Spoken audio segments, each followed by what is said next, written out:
We are live here on thehannibaltv.com. My name is Jack Kilby, Executive Vice President of Great North Wrestling.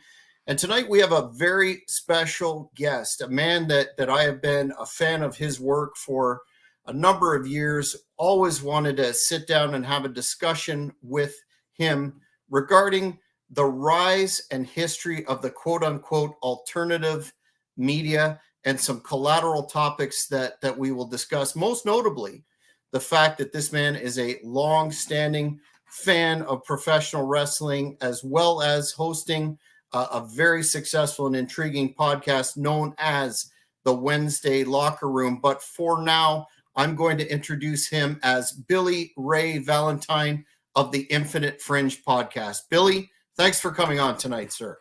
And thank you for having me, man. I appreciate it. It's an honor to be on your airwaves here, and hello to everybody watching live. So, Billy, before we get into your work in the alternative media, not only the Infinite Fringe, but some radio that you've been involved in and put out there, and the implications thereof, could you please let the fans of thehannibaltv.com know how you have a history with professional wrestling and fandom thereof?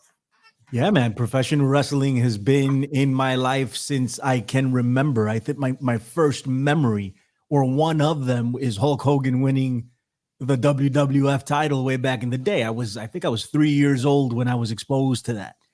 Mm-hmm. And I was like, oh my, and my life was never the same. Mm-hmm. I saw Hulk Hogan and I was an instant fan, and it drew me in, and I've been watching ever since, right? I've never stopped. That's a lie. I did stop for a little while when John Cena made Shawn Michaels tap out. I was like, I'm done with this. But I came back. Of course, I got sucked right back in, because a lifelong fan, right? Once a fan, you're always a fan. That's not true for everyone, but for me, it is. So I've been watching all my life, and I would speak about it with my friends, and we decided that maybe we should do a podcast. So we started doing this podcast called the PW Hustle with my friend A-Track Brown and the Professor Chabela Villacruz. And, it started making a little bit of noise. I bumped into a good friend of mine from way back, Big Ray Hernandez, and he put me on to OneWrestling.com with Bill Apter. And if you don't know who Bill Apter is, like a legendary professional wrestling journalist and photographer, boxing as well, and it was an honor to work with him. I wasn't even trying to do anything like that, but it just kind of spinned into that. And since professional wrestling has been such a big part of my life, I wasn't going to say no to something like that. I'm like, work with Bill Apter, of course. So we did that for a few years, and it was really fun. And that was because of Ray. He put me on. And then it somehow worlds meshed with Hameen Media, with Ben Hameen, and I knew Ben Hameen before, independently of Ray, even though I knew Ray. And then Ray met Hameen, and everything just came together. It was really weird. It was like it was meant to be at that point. And we started hosting shows for HMG, the Wednesday Locker Room, which came of it, and I do that with Strangler Steve King, who is an ex-WWE wrestler, and the Andrew Bello. We do it together. And we took a hiatus for a bit, and we just relaunched it not too long ago. And I love it. Hulk Hogan is still, in my opinion, the greatest of all time, hands down. Steve Austin, of course, I'm a huge fan of Stone Cold. The Dynamite Kid is my favorite wrestler that's not like on Mount Rushmore. I always loved the Dynamite Kid, the British Bulldogs. I had a fascination with English Bulldogs as a result of that tag team. I always wanted one. Who else can I? Rob Van Dam, ECW. When ECW came around, I completely lost it, and I was fully immersed in that. I had never seen anything like it. Dean Malenko. Too Cold Scorpio. I used to love him. I think you spoke with him, right? Didn't you speak to Too Cold? Right. Yes, we've done several interviews with Too Cold. Yeah. Right. And I saw some of those. I'm a massive fan, right? And then I started getting into Japanese wrestling and seeing what was going on over there, because I was always a huge fan of the Great Muta. you know. So I started like just trying to find Muda, and I bumped into Liger, and you know, and it just went from there. So I'm just a lifelong fan, and I don't think I'll ever not be a fan at this point. Like, even though I keep a loose eye on it, I still keep an eye on it, right? And I'm totally invested with the Cody Rhodes story right now. I need him to win at WrestleMania 40. So I'm in, you know, I'm in. And the Royal Rumble's coming up, so you know the deal. Good times ahead for WWE for sure. But before we leave wrestling, just a two-part question. You touched on the Wednesday locker room. Right. I'm a long-standing fan of that podcast with Strangler and Andrew Bello. Yeah. And I think what makes that a great podcast is the interactive aspect of it. You really shout out your audience, and that concept, that 3-man booth, you often say on that you don't plan everything, but it really seems to come off seamlessly and is highly entertaining. Did you have a particular vision for that program, or did it just kind of organically come together? Nah, no vision whatsoever. I'll tell you how it came together. It's funny because in different incarnations of what I do, the PW Hustle being the first one, it was a 3-man booth, right?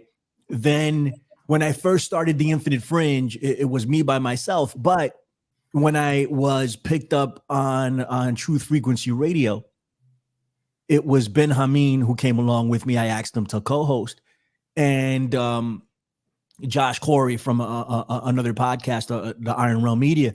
So that was a 3-man booth in the beginning when they asked me to do live radio. I had never done live radio before. And I was like, I'm going to need help because I can't carry this by myself. And I called on both of them, and they came and helped me. Now I can do an hour in my sleep, you know, by myself. Mm-hmm. But that was in the beginning. I was getting my feet wet. Then I have America Unplugged, which is another show that I do that I used to do on Iconic. That's David Icke's network. And we started it over there. And it was just me and Don Jeffries, which was with me every week. Don Jeffries is a researcher and an author. He's been on Coast to Coast AM on the History Channel. You know, he's pretty well known amongst alternative media circles.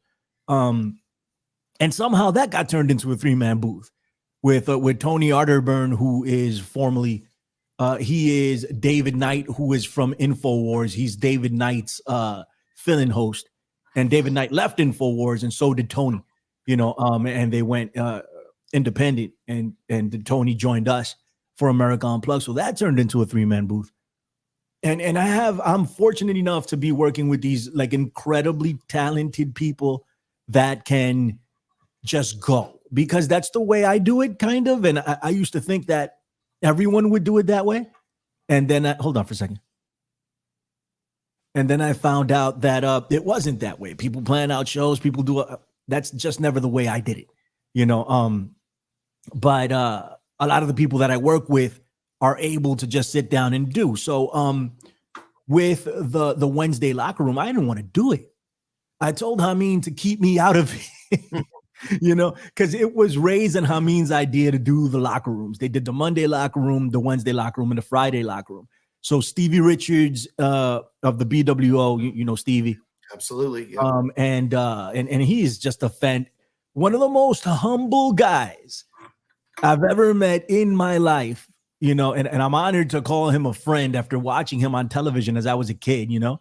And it's just the humility is incredible on that man. A gem of a person. Him and Ben Hameen did Friday, and I forgot who was doing Monday. It was Jargo, I think, and a couple of other people. Shouts to them. But Wednesday was in flux, you know. And I told Hameen, I'm like, listen, I just want to do the conspiracy. I'm gonna do the Infinite Fringe. Leave me out of this. I don't want to have anything to do with it. He's like, yeah, no problem, man. And some people either left the network or something was going on. And he asked me, he's like, come and help me co-host. I'm like, sure, no problem. So I was doing that with Hameen for a second.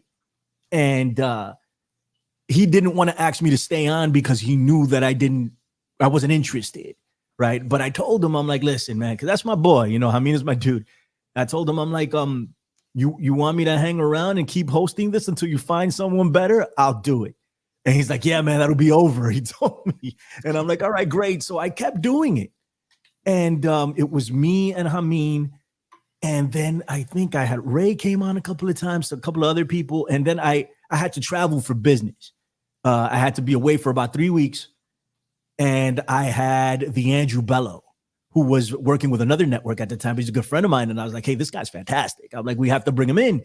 And I'm like, I think he can help. He can produce. He can do all of this stuff. So he came in to fill in.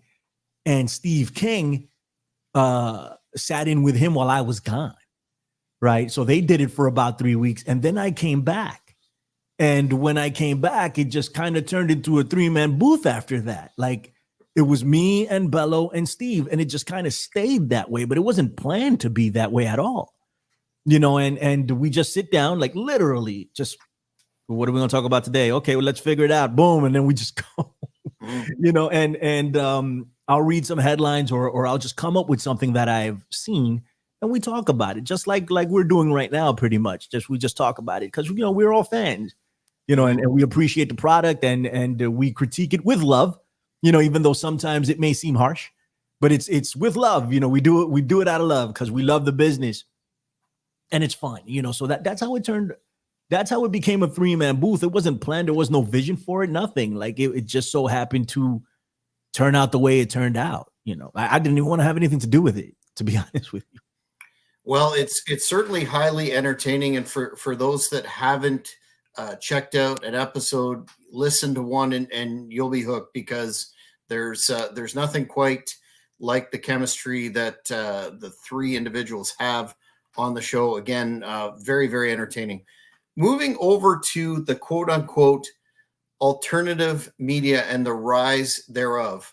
How would you define what the alternative media encompasses and the scope thereof in terms of providing an alternative to the traditional legacy media?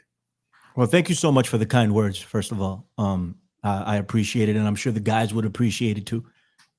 Steve King and Bello, who are just incredible people. They really are, and insanely talented. I'm fortunate to be able to work with people like them and my team over at America Unplugged and the PW Hustle, whom that's my birthplace. I want my podcasting birthplace, so I always stay close. Plus, they're personal friends of mine. But just incredibly talented people. So thank you for the kind words. I really appreciate it, buddy. As far as the alternative media goes, man, it's been a journey. Like it's almost, I would liken it to people back in the day that didn't know that professional wrestling was a work. That professional wrestling wasn't legit, actual, non-scripted. That's right. That it wasn't scripted. And then they get involved and they're like, whoa, what's going on here? Right. That's pretty much what happened to me in the alt media and the alternative media. So I'm sure many people that are watching have heard that term, the alt media, because it's been popularized at this point, but it wasn't a mainstream term when I got involved. And I think I got involved in 2016, 2017. I'm not exactly sure, to be totally honest. I was doing activism in 2005, but I wasn't actually, doing a show. It was serious to me. It still is in large respects. But I was hesitant to jump into those waters. And in part, that's why we did the wrestling podcast, because if you screw up on professional wrestling, it's fine. I'm like, damn, I was wrong. I really thought Cody Rhodes was going to win at WrestleMania 39.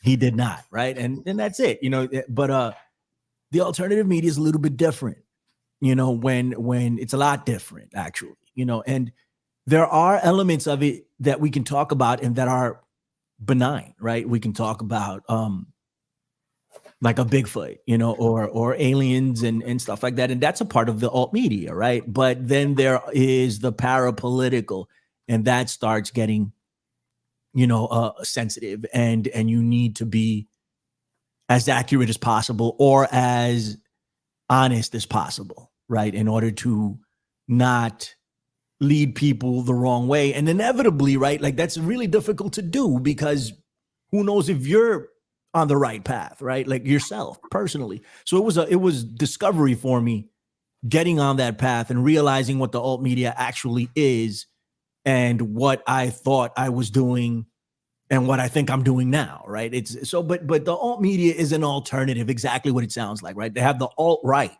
the alternative right, right? So the alt media, it's the alternative media. It's not the mainstream media, even though at this point when we're having this conversation, there's a lot of quote unquote alt media that has turned into the mainstream, like InfoWars or Tucker Carlson, who considers himself alt media right now, but has millions and millions of listeners. That is no longer the alt media. That is mainstream media at this point. Joe Rogan is mainstream media. We can go list down all these people that claim to be alt media, but in actuality, they've been engulfed by the mainstream. But it was supposed to be an alternative, something different. A different narrative that was opposed to the mainstream narrative. What was being given to us, it was given a different explanation, a different take. Things didn't make sense, right? If CNN brings up a story or Fox News brings up a story and it doesn't quite add up. For me, it was September 11th. It's like, this doesn't quite add up to me, right? Well, it did for a while until somebody snapped me out of it. Right. And then I was like, wow, but how come I didn't hear this? Or it hasn't been presented in the manner in which it was presented by the alternative media at the time. And it sucked me in, much like professional wrestling sucked me in. There's a lot of parallels, between. I was going to ask you that down the road. Yeah. Yeah. But is that a thing, or is that just coincidental? I don't think it's coincidental. And I think that I am prone to buy into the alt media because of my love for professional wrestling. And it could have been vice versa, but I was exposed to professional wrestling first, right? And there's the pageantry of it, and there is the behind the scenes work element of it. That the scripted element of it. And when but just as well as I do, and anybody listening to this show that subscribes to the channel because they're professional wrestling fans, if you watch long enough, you're going to start to figure it out, right? You're going to start to know when somebody's getting a push. You see the signs, right? Or when somebody's going to make a heel turn, they're like, wait a minute, that's not his best friend anymore, right? Or something like that. So you start applying that to real life and you're like, wait a minute, something's wrong. Something's up. Is this scripted too? And it may or may not be, but the similarities do exist in both worlds, and I think that's why I've always been drawn to it. I've always been curious about things like this. Like the X-Files was one of my favorite shows. I loved it. My favorite show at this point of all time is The Twilight Zone. Mm-hmm. I've always been fascinated by stuff like that. And then the hardcore conspiracies, which we won't name for obvious reasons, but those took me into, and I wanted to know, and I wanted to make a difference, right? I wanted to say that I'm doing something to spread knowledge and to bring people along, right? Or plant a seed and let them know, hey, listen, there's a different way of looking at this. And that not only is there a different way, there's all this information that you're not being presented, all this information that maybe you should know about before making up your mind about these major events that are being shown to you in the mainstream media, these major events that are unfolding, but they may not make total sense to you. Well, here's X, Y, and Z, right? That we want to present to you, and hopefully you'll see it our way. Maybe not. Maybe you can help us see it differently, right? But I wanted to be involved in the game. I wanted to do something that would help change minds, right, and expose people to new information. So that's why I got involved. But it was a rude awakening, It wasn't. It it's still an awakening, right? They use that term in the alt media a lot, to be awake, to have the great awakening is a thing now, right? Everybody talks about that. I've had several of those, at least 2 that I can remember, and I plan on having more, right? I hope so anyway. I don't want to stay stagnant. I want to be challenged all the time. And when I am wrong, I want to be corrected. And I want to learn from everyone. And that's the mentality that I went in this with, but I wasn't exactly prepared when it happened, right? It was still a shock to me, a shock to the system. But that's what the alt media is. It's a different take than what's being proposed, than what's being given to us by the mainstream. So much of what we consume comes from the mainstream and we don't even know it, right? Or we just accept it for what it is and keep living our lives for a variety of reasons, right? We all work, we have families, we have so many responsibilities, and we're not necessarily invested in what's going on in the Middle East or what happened at, the minutia, the little details of what happened at some school shooting or something like that, right? The mainstream media will give us their narrative and we trust. And that's the part that is a problem when we start to trust too much. When we start to have blind trust, we can be led anywhere they want to lead us, right? And I don't want to be led.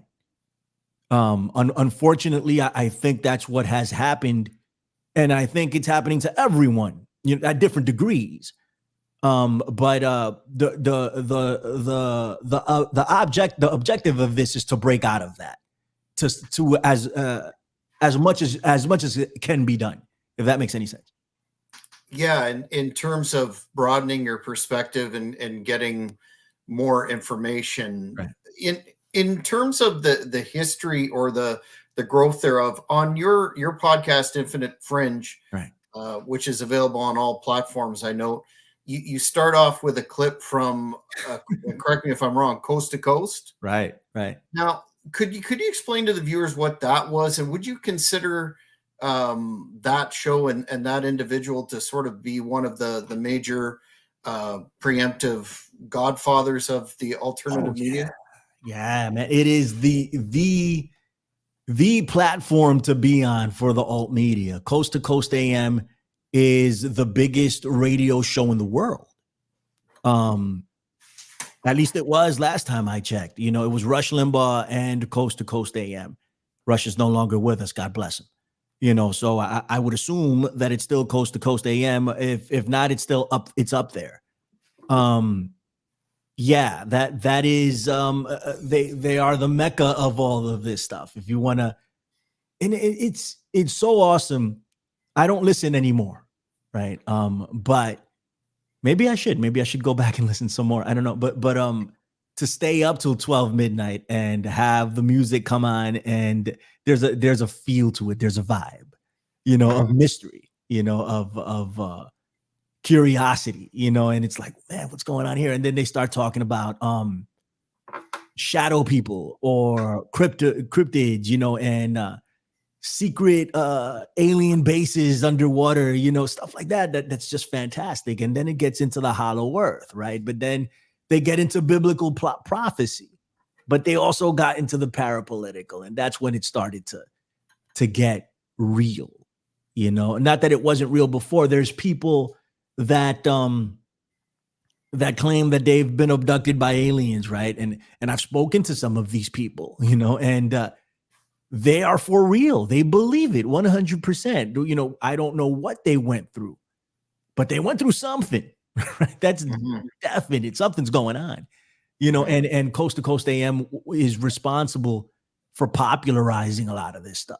So Art Bell was he's no longer with us, right? And he's the guy that I use in the beginning of the Infinite Fringe, more because I loved the way the clip just draws you in, because it's like he's making a phone call almost. I edited out a piece because he goes hello, and then he said that somebody says something, and then it goes hello, so I just cut out what's said, so it just sounds like he's like talking into the wilderness, like he's echoing, like hello, and he can't hear anything. Hello.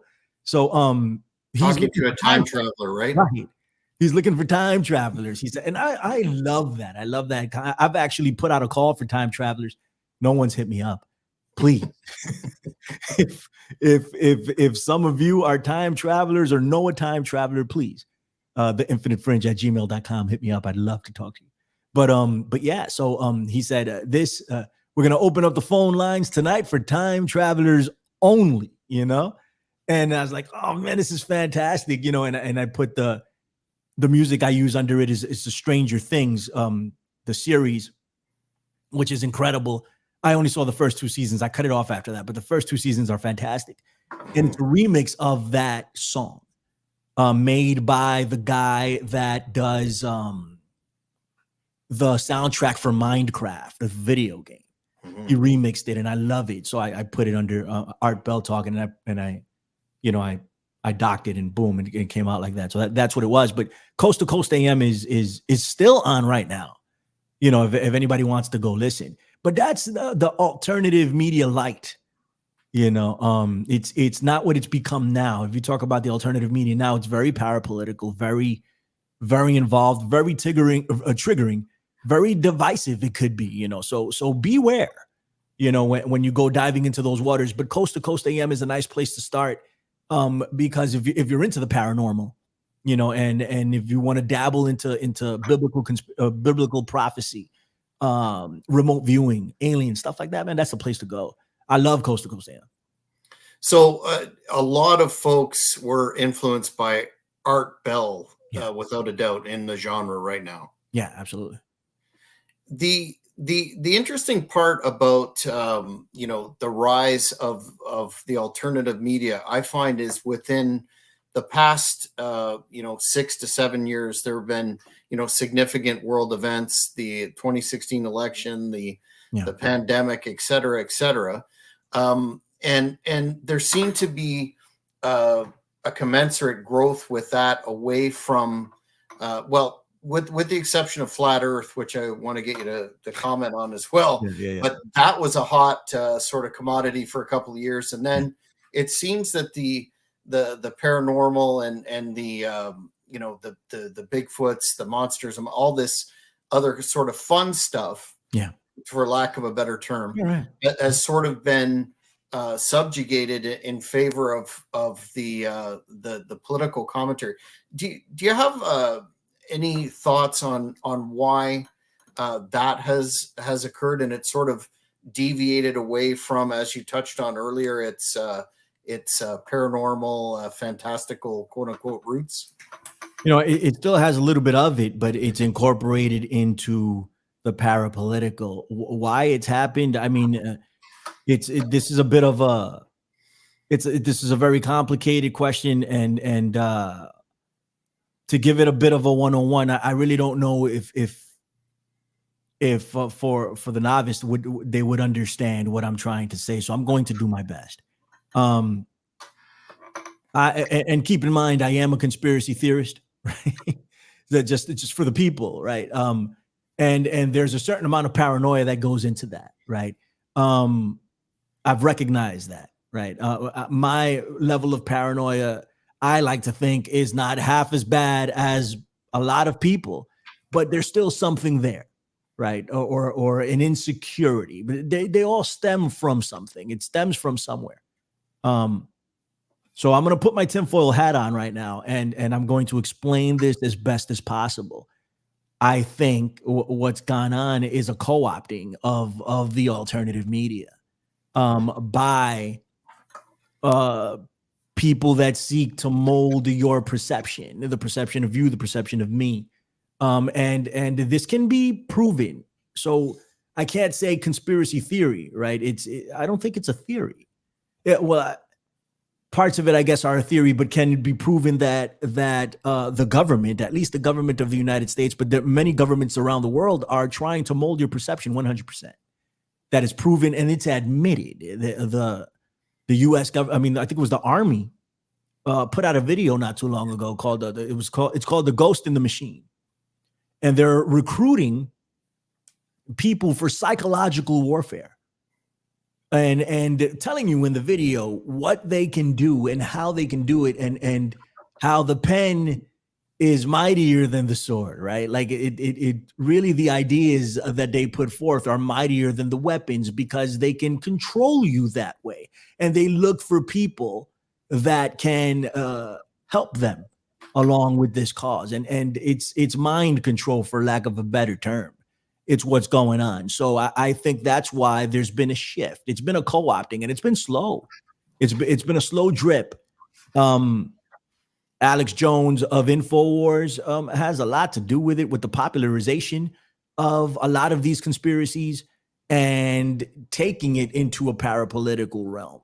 He took me along for the ride. So I feel like I can speak on this because I was there. I am no longer an aficionado of InfoWars. You know, I'll still listen to see what he's going to say, because you want to be aware, you want to know what they're saying in order to be able to combat it, right? Or sometimes he says stuff that's real, that's true, so you want that, right? But I think what they've done is they've taken these ideas, the benign ones, and kind of made it like a gateway drug to bring you in, to suck you in, right? And the parapolitical events are real. It's the conclusions drawn from those real events that are presented as fact, which in all actuality are not, and sometimes it's deceptive. They seek to deceive. It's not even, oh, I was wrong. It's like, no. We have an objective in mind, and we're trying to bring as many people along into this frame of mind. We're going to funnel them down this road for whatever reason, to stump their growth, to keep us from actually realizing the truth of certain things, right? That's what I think has happened here. It's shifted over to like with InfoWars, and it's gone over to the whole situation with Donald Trump and Joe Biden. Like it's hit a fever pitch, and that can be seen by anyone at this point, right? You don't have to be a conspiracy theorist to see it. But much like professional wrestling, and I would invite anyone that's a professional wrestling fan to sit back and take a look, right? And put your biases aside. It's like, all right, I'm a Cody Rhodes fan, and you are a Roman Reigns fan, right? And we are fully invested into this story, and we think it's real. And if I say something about Roman Reigns, you'll get upset. And if you say something about Cody Rhodes, I'll get upset, right? I'm asking to stop. Let's stop. Let's not get upset. Let's sit back and let's watch it. And then we'll go on Twitter and we'll see Roman Reigns and Cody Rhodes together having lunch somewhere, right? Or doing a Make-A-Wish or something. And it's like, okay. All right. Something's different here. Right. So that's what I would ask people to do when this stuff is being presented, when Donald Trump is being presented, when Joe Biden is being presented as rivals, right? As people with opposite ideas. And they may very well have opposite ideas, but in my opinion, they are two sides of the same coin. Ultimately, what happens is the people are led astray.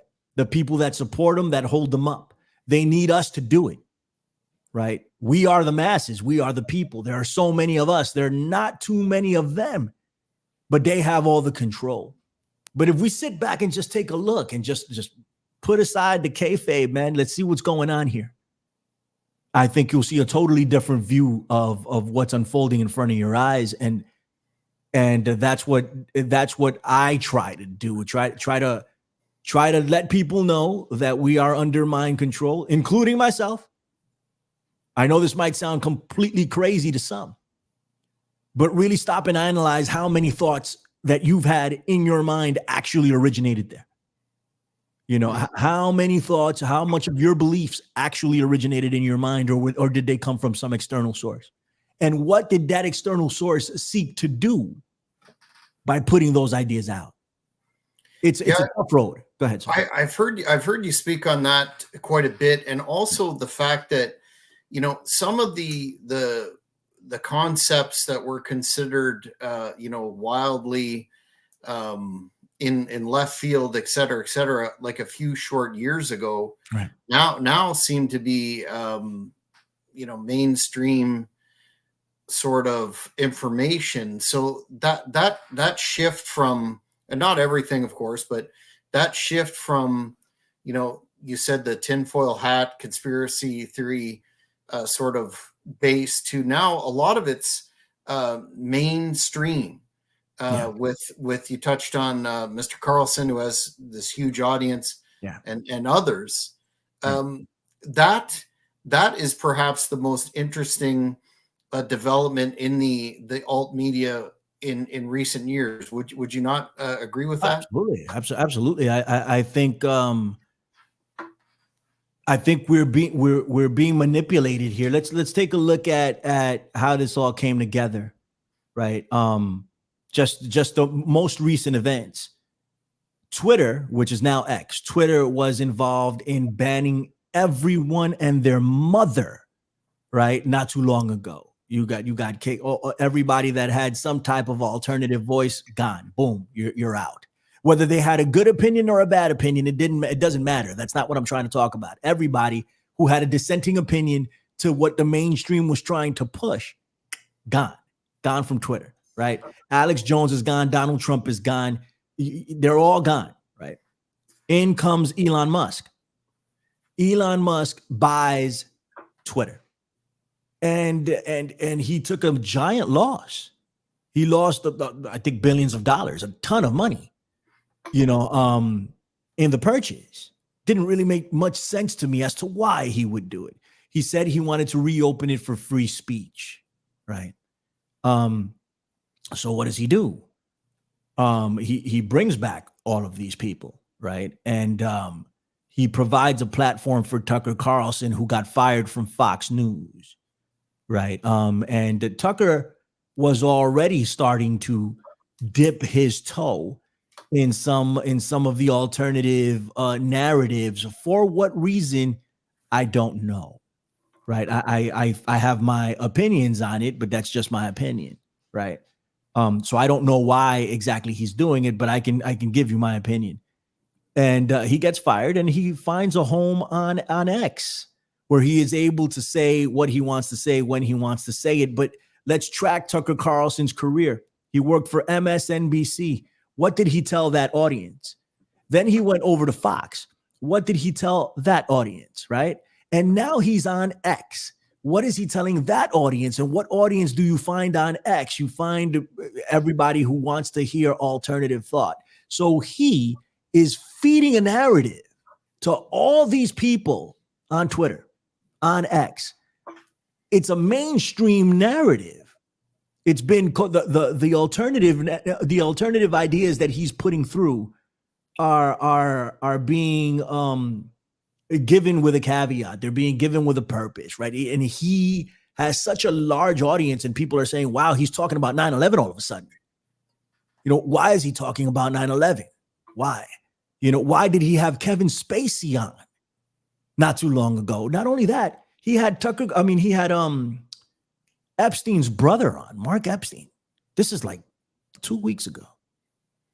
Didn't ask him any of the hard questions. Let him really go, and it's to feed a narrative to the people, that we can really get into it, but I don't want to do too much here on, right. But it's literally, there's so many questions he could have asked him, but he did not. He really gave him an easy ride. He has Kevin Spacey on, does the same thing. He has Alex Jones on, and he praises Alex Jones now.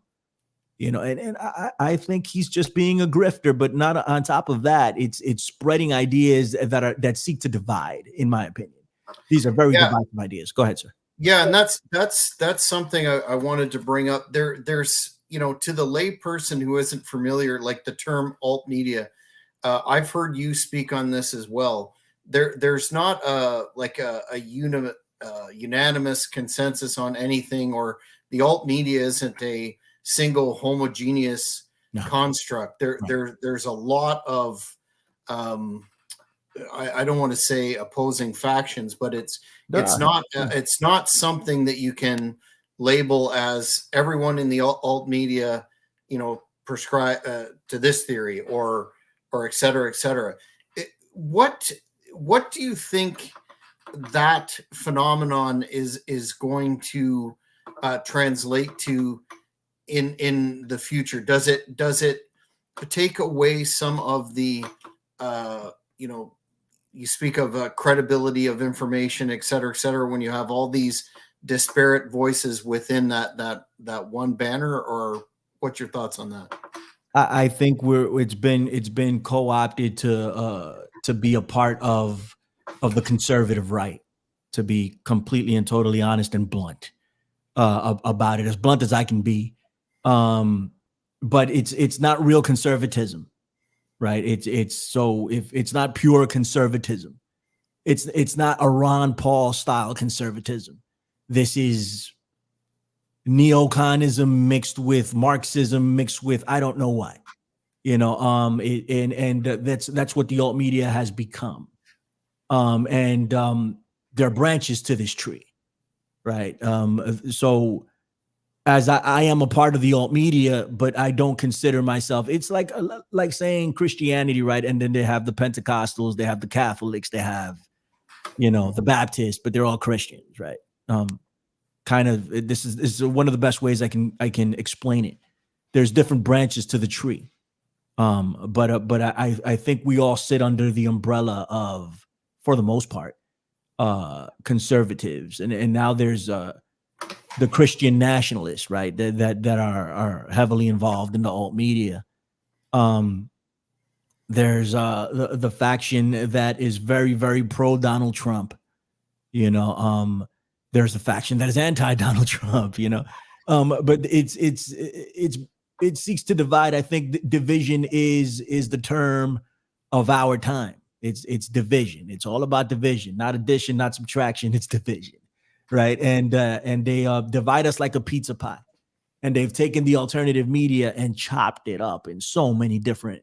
Look at what they're doing to us now, even outside of the alternative media. They've divided us by religion. They've divided us by sexuality. They've divided us by gender.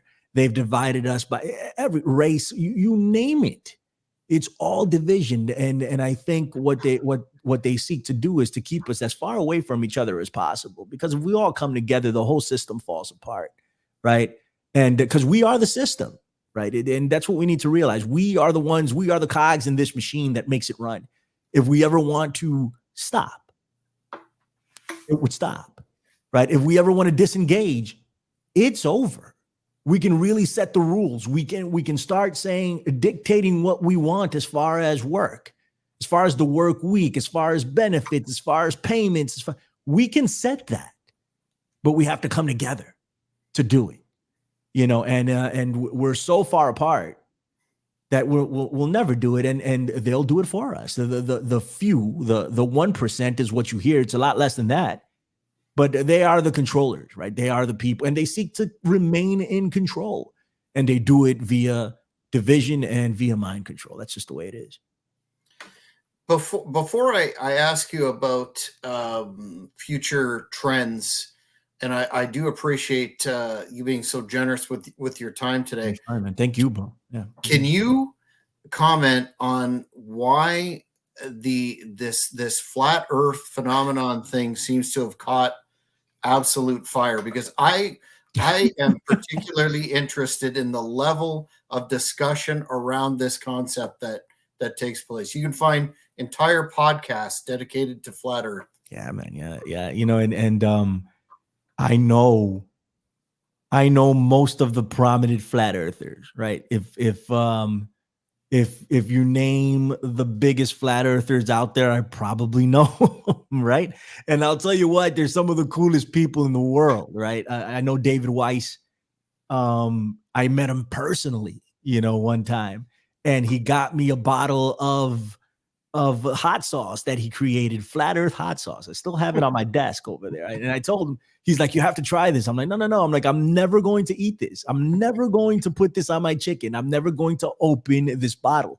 He's like, but that's what it's for. I'm like, no. I'm like, you gave me a bottle of flat earth hot sauce. I'm like, this is staying on my desk, right? I am not a flat earther, but I have friends, people that I can call friends that are legit flat earthers, and they will argue with you till the death that the earth is flat, and they believe it. They totally believe it, right? There's not, well, maybe at the highest levels, there are people that are trying to be deceptive about it, right? But the flat earthers that I know really believe that the earth is flat. They believe it from a biblical perspective, and they believe it from a scientific perspective.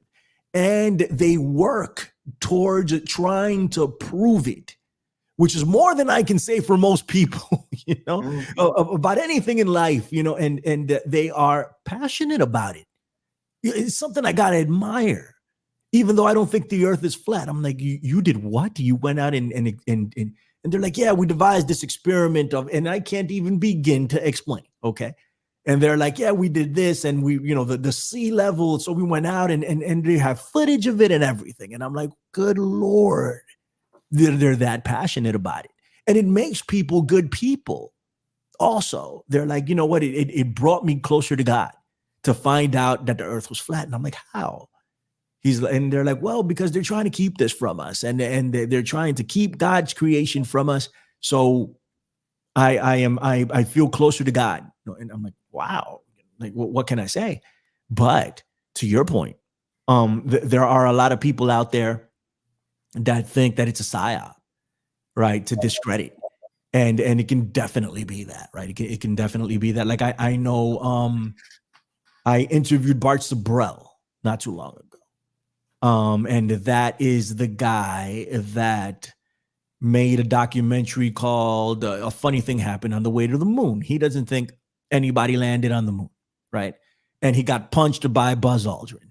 So if you guys ever seen the footage of a man getting punched by Buzz Aldrin, that's Bart Sabrell, right? I interviewed him. I haven't put it out yet. I'll probably put it out this week. I got like 5-6 fringes to put out, and I'm going to put them out in a row. I recorded them for Christmas. I never put them out, so I'm going to put them out now.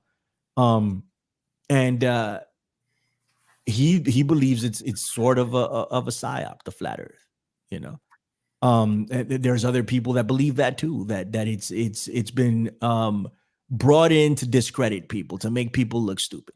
And there's a lot of that, right? There's a lot of that in the 9/11 truth movement.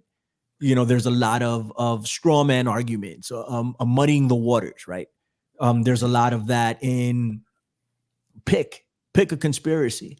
A lot of them are just that. They're just complete nonsense that are thrown out there to discredit any legit research into said topic, right? So they muddy the waters that way. It's discredited by the mainstream. They're like, oh, this guy's a flat earther. We can't take him serious.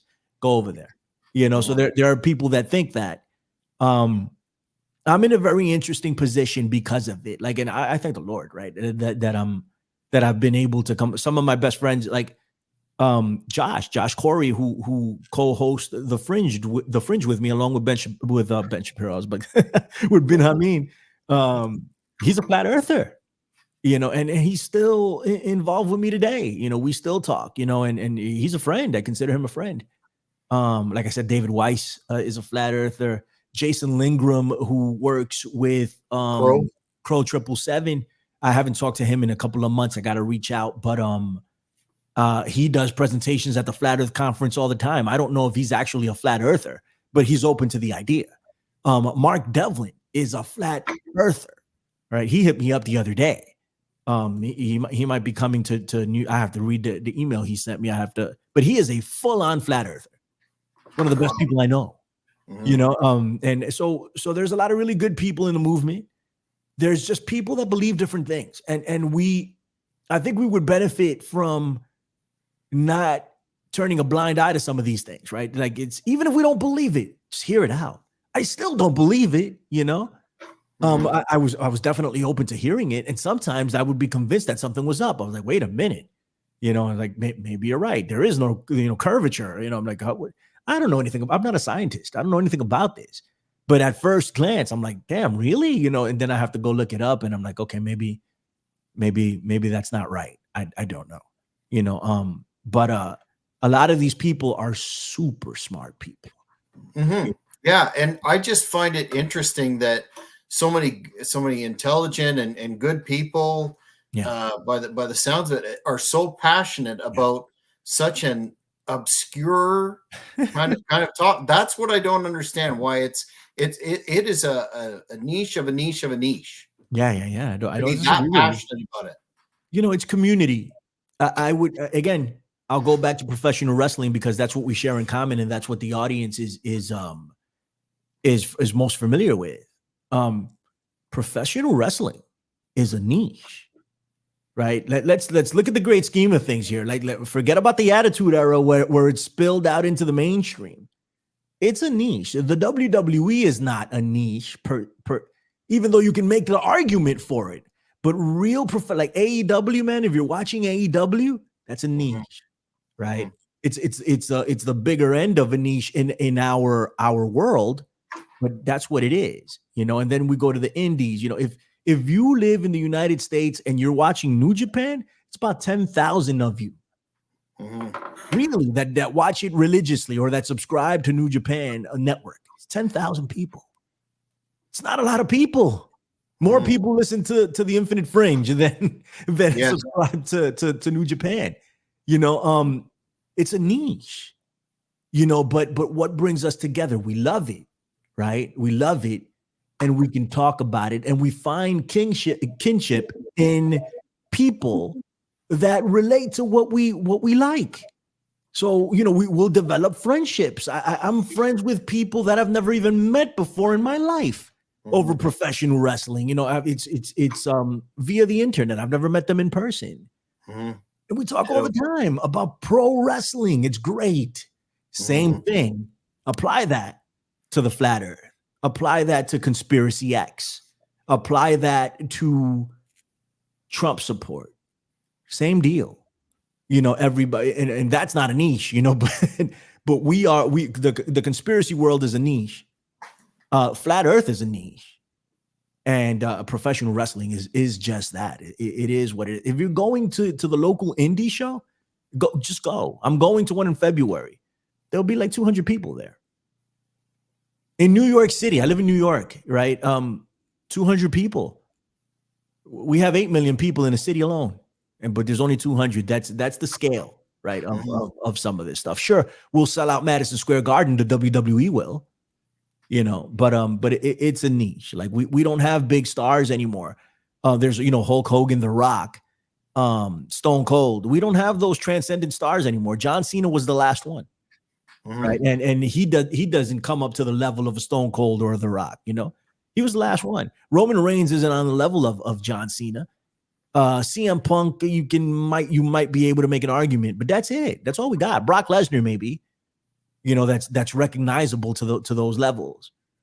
It's a niche, but people love it and find friendship with those that also love it because they can talk about it, because they're so invested in it that we want people that are also invested in it to discuss it with them, and to experience it with them. And analyze it, right? It's fun. We know it's fun. We love it. It's the same thing with Flat Earth. It's the same thing with all these other things. That makes a definite amount of sense. Right. To borrow your phrase, before we get on up out of here, I wanted to ask you what you think the future holds for the quote unquote alternative media in terms of growth, new trends. Technology is advancing by the day. And there seems to be a never-ending interest in alt media and alt media topics coverage. What do you see happening, say, 5-10 years down the road? I'm not very optimistic, and I'm trying to be as careful as possible here, right? Without totally unleashing, losing my mind, but I'm not optimistic. About where this is going in the next few years. Censorship for one, and what's allowed to be out there and why, right? Because you can't exist on certain platforms if you present a different narrative than what the mainstream wants you to present. Yet, Tucker Carlson is able to get away with it. and people of that ilk are able to get away with things like that. Why? We got to start thinking why. And AI is a problem, and they're going to start leaning heavily on that and using that to discredit certain things, and using that as protection as well, because we won't know the difference between real and fake. But the alt media, if you're gonna dive into these waters, wear a life jacket, bring a raft with you, because they're turbulent waters and they're uncharted. We don't know at the end of the day what's going on here. And I am not very optimistic that it is positive for us as people. So if we're gonna go, you wear the armor of God, you put that on and go in there and hope for the best. But we can say the same thing about the mainstream media, right? And about what we're being fed by them. It's just you need to be very careful about the alt media. So what I would suggest to people is what I try to do. And I say try because sometimes I fail, but I try to get information from everywhere. I get it. I don't sit on the right or the left, but I'll listen to left-leaning podcasts and I'll listen to right-leaning podcasts. And then I'll listen to the alternative podcast and I'll listen to anything that provides information and that provides a certain point of view. And then I'm better equipped to make decisions because I've heard several different points of view that I can take from and mold and try to figure things out. But if you stay trapped in a bubble, you could end up walking right into a cult. And that goes for anything. But the alt media has, in my opinion, been totally co-opted, and the mind control is very strong. And it's strong in the world in general, but within our bubble, within that niche, it's really, really strong. So we need to be very careful about who we listen to and what their motives are, why they're putting out the information. How genuine are these people? Are they trying to just get rich? Do they believe who do they work for? All of this stuff. It's very, unfortunately, that's the world that we live in, and we need to be very vigilant about it and aware of all of these things. If we're going to go down that road, I'm not very optimistic about where the alt media will lead humanity for the next 5 to 10 years, to be honest. Well, I guess we're just going to have to, as you say, take in as many info sources as possible, right, and come to our own conclusions and see how it plays out. But where can everyone, I know we've talked about the Infinite Fringe, but where can everyone find you, and what do you have upcoming in terms of your programming? All right. Thank you, man. Thank you for the opportunity. I appreciate you, man. The Infinite Fringe, right? That's my baby. You can find the Infinite Fringe actually only on Apple Podcast, and any really? Yeah, that's the only place you can really find it. And any podcatcher that mirrors the Apple feed. So if it mirrors the Apple feed, you can find it there. But I'm not on Spotify. I'm not on Google Play. I'm not on any of those things. If I am, somebody else has put it up there. It hasn't been me. But the Infinite Fringe is on Podbeam. They've hosted me since I started the show, and it's on Apple Podcast, right? You can find it there. America Unplugged is a show that I do every Saturday at 12 p.m. Eastern with Tony Arterburn and Don Jeffries. That is on Rockfin Live, AmericaUnplugged.com, and also America Unplugged on Podbeam. And you can find that podcast anywhere. So you can go subscribe to that. That's very parapolitical. We have guests on all the time to discuss things, and everybody has a different viewpoint. It's a roundtable show, and everybody has a different viewpoint. Nobody agrees with me. Well, that's healthy. right. So we're doing that. But if you want to dive into the alternative media, right? We also have a radio station that we've launched called freeworld.fm, and that is straight up alternative, even though we're probably going to incorporate some professional wrestling shows, man. if you're interested, sir, let me know. Absolutely. So we're gonna throw some of that stuff in there, but we build ourselves as the alternative to the alternative, right? Like it's an even bigger niche to the niche, right? Like come hang with us, and we're going to try to present as honestly as possible, as humbly as possible, and as transparently as possible what we think is going on. Without fear of censorship and without fear of financial disability, meaning we're not trying to take your money, and we're not relying on your money either, right? I mean, we want to make some money. We would like for it to run itself at some point, but the goal of the station is to just give genuine information to people and have people make up their own minds on it. So that's what we're doing over at freeworld.fm. But if you don't want to have anything to do with that, right? If you don't want to have anything to do with the alt media, I totally get it and totally understand. You come check me out at the Wednesday Locker Room at Hameen Media with my boys, D'Andrew Bello and the Strangler, Steve King. And we talk about professional wrestling every week. It's called the Wednesday Locker Room, but it typically drops on Thursday, Wednesday. Hameen Media. You can find that on any podcast. I think any podcast server you can find it.